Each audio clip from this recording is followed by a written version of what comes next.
Magical crispy chicken machine. Gurgaon में मुकेश नाम का एक व्यक्ति चिकन पकोड़े अपने ठेले पर बेचा करता था। उसकी क्वालिटी, उसका अच्छा टेस्ट, कम भाव में बेचने से हमेशा अच्छी खासी भीड़ उसके ठेले पर रहती थी। अच्छी कमाई भी हो जाती थी और मुकेश उन पैसे से थोड़ा बहुत गरीबों को दान भी करता था। ऐसे ही ठीक चल रहा था। एक बार उसका दोस्त फौरन से उसके लिए एक क्रिस्पी चिकन बनाने वाली मशीन भेजता है। इससे वो बढ़िया क्रिस्पी चिकन बेचना, बड़े ऑर्डर लेकर सप्लाई करना चालू किया। वो बढ़िया क्वालिटी का टेस्टी क्रिस्पी चिकन बना के भरपूर कमाने लगा। इससे वो समय पर उसके पास काम कर रहे लोगों को पेमेंट देता था, उनकी मदद करता था। फिर क्या था, देखते ही देखते उसका बिजनेस बहुत बढ़ गया। गाड़ी, बंगला सब कुछ था उसके पास में।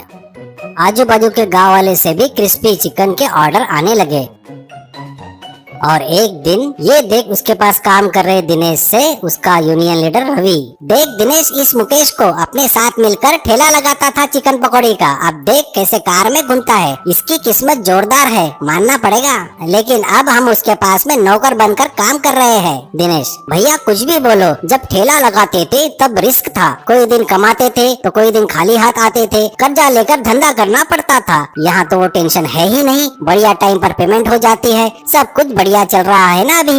रवि, अरे बकवास बंद कर, तेरे जैसे कुएं के मेंढक ऐसे ही बात करते हैं। कुछ दिन पहले 5 लाख रुपए मांगा था, वो भी उधार, दिया ही नहीं उसने। तब से जान जल रही है उसको देखकर। आज मेरे साथ जो हुआ कल तेरे साथ नहीं होगा, ऐसी कोई गारंटी है क्या? इसके लिए एक प्लान करते हैं, इसके मशीन में रेती डालकर खराब कर देते हैं, इससे उसका प्रोडक्ट बंद हो जाएगा। तब क्या करेगा देखेंगे, चल। दिनेश, भैया अपन तुम्हारे आदमी हैं, आप जैसा बोले वैसा करेंगे।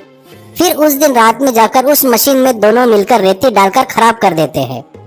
अगले दिन वर्कर आकर मशीन जैसे ही चालू करते हैं, उसमें बहुत जोर से आवाज आकर मशीन बंद हो जाती है। ये देख वर्कर टेंशन में आ जाते हैं और मुकेश को बताते हैं। ये देख मुकेश मैकेनिक को बुलाता है। मैकेनिक पूरा मशीन चेक करके बताता है कि अंदर मशीन के पार्ट खराब हो चुके हैं, अब आपको नई मशीन बुलानी पड़ेगी।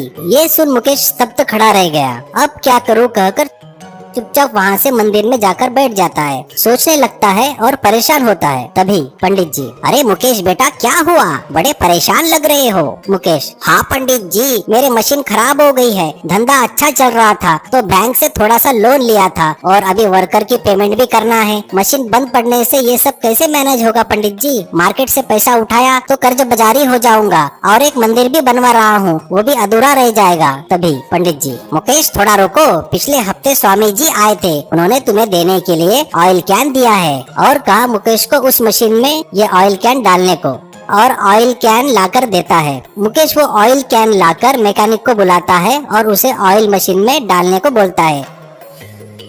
जैसे कि फिर चमत्कार हो गया था, मशीन शुरू हो गई थी। ये देख सभी वर्कर खुश हो गए और तालियां बजाने लगे। मैकेनिक को तो शॉक लग गया था। इतना ही नहीं, मशीन में चिकन पहले से ज्यादा निकल रहा देख मुकेश मैकेनिक को पूछता है, ये सब कैसे हुआ? मैकेनिक, साहब ये तो चमत्कार हो गया, वो ऑयल डालना, मशीन चालू होना, ज्यादा चिकन निकलना, ये सब देख के मेरा तो सर चकरा रहा है। साहब मेरा दिमाग तो काम ही नहीं कर रहा है। लेकिन एक बात तो सही है कि ऑयल डालने के बाद ही मशीन में चेंजेस आए हैं। पहले 1 किलो चिकन मशीन में डालते तो 300 ग्राम तक वेस्ट जाता था, अब 1 ग्राम भी वेस्ट नहीं जा रहा है। ये सुनकर सभी वर्कर बहुत खुश हुए और मुकेश का धंधा और भी ज्यादा बढ़ गया।